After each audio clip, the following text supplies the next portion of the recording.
خوشی کی اصل پہچان۔ خوشی کوئی دور کی یا نایاب چیز نہیں بلکہ ہمارے ارد گرد اور ہماری روزمرہ زندگی میں پہلے سے موجود ہے۔ خوشی ہر جگہ موجود ہے، بس انسان کو اسے محسوس کرنے اور پہچاننے کی ضرورت ہے۔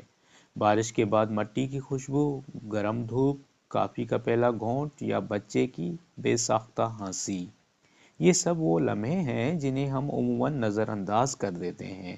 جب ہم چھوٹی تفصیلات پر توجہ دینا سیکھ لیتے ہیں تو ہمارا ذہن خود بخود خوشی تلاش کرنے لگتا ہے۔ شکر گزاری کو محض ایک وقتی جذبہ نہیں بلکہ ایک مسلسل عمل کے طور پر پیش کرنا چاہیے۔ انسان کو خوش ہونے کے بعد شکر گزار نہیں ہونا چاہیے بلکہ شکر گزاری کے ذریعے خوشی کو جنم دینا چاہیے۔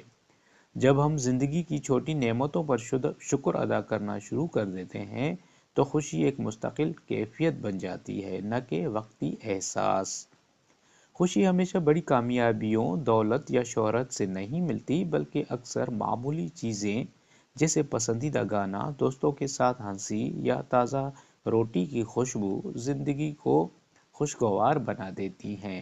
یہی چھوٹی خوشیاں انسان کے دل کو سکون فراہم کرتی ہیں۔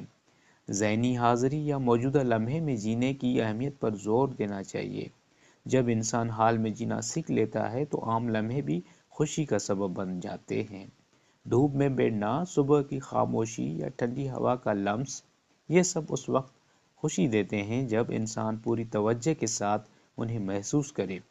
خوشی اگرچہ ہر فرد کے لیے ذاتی ہوتی ہے مگر اس کے بہت سے پہلو عالمی نوعیت رکھتے ہیں۔ گرم کپڑے، پالتو جانور کی محبت یا سکون بھری نیند جیسے احساسات ہر انسان کے لیے مانوس ہیں۔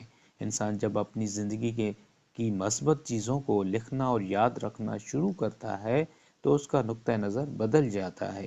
شکایت کی جگہ شکر گزاری لے لیتی ہے اور زندگی زیادہ معنی خیز محسوس ہونے لگتی ہے۔ خوشی کسی خاص مقام، وقت یا کامیابی کی محتاج نہیں۔